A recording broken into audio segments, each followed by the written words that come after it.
Hello दोस्तों, मैं हेमंत स्वागत करता हूं अपने YouTube चैनल पर द रियल इंडिया पर। दोस्तों, आज का टॉपिक है ओरिजिन ऑफ द अर्थ। तो चलिए स्टार्ट करते हैं आज का वीडियो। लगभग 4.6 अरब साल पहले हमारा सौरमंडल तारों और ग्रहों की एक अराजक नर्सरी था।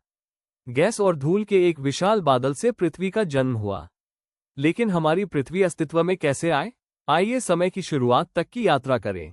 लाखों वर्षों में ये छोटे छोटे पिंड आपस में टकराकर बड़े और प्लैनेटेसिमल्स ग्रहाणुओं में बदल गए। फिर आगे चलकर प्रोटोप्लैनेट्स पूर्व ग्रहों का रूप ले लिया। इन्हीं में से एक प्रोटोप्लैनेट पृथ्वी बना। लगभग 4.54 अरब साल पहले पृथ्वी आकार लेने लगी थी। एक पिघली हुई चट्टानों और धातुओं की आग का गोला जो हिंसक सौरमंडल में क्षुद्र ग्रहों द्वारा लगातार प्रहार झेल रहा था।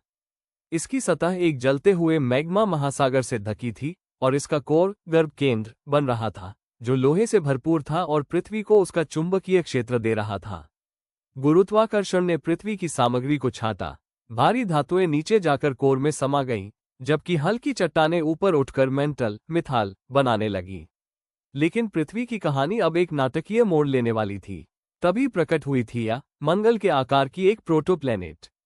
लगभग 4.5 अरब साल पहले थिया ने युवा पृथ्वी से एक विनाशकारी टक्कर की। यह आमने सामने की टक्कर नहीं थी, बल्कि एक किनारे से टकराव था, जिससे अरबों परमाणु बमों के बराबर ऊर्जा निकली। इस टक्कर से पृथ्वी के मेंटल की पिघली हुई चट्टानों का एक विशाल बादल अंतरिक्ष में फेंका गया। कुछ ही हजार वर्षों में यह मलबा आपस में जुड़कर चंद्रमा बना। इस टक्कर ने पृथ्वी की घूर्णन गति भी तेज कर दी और उसका अक्ष झुका दिया, जिससे हमें ऋतुएं मिली। चंद्रमा की चट्टानों, जो अपोलो मिशनों से लाई गई थी, पृथ्वी के मेंटल से बेहद मिलती जुलती है, जिससे इस महाटक्कर सिद्धांत को समर्थन मिलता है। थिया की विरासत आज भी हमारे सबसे निकटतम ब्रह्मांडीय पड़ोसी में जीवित है।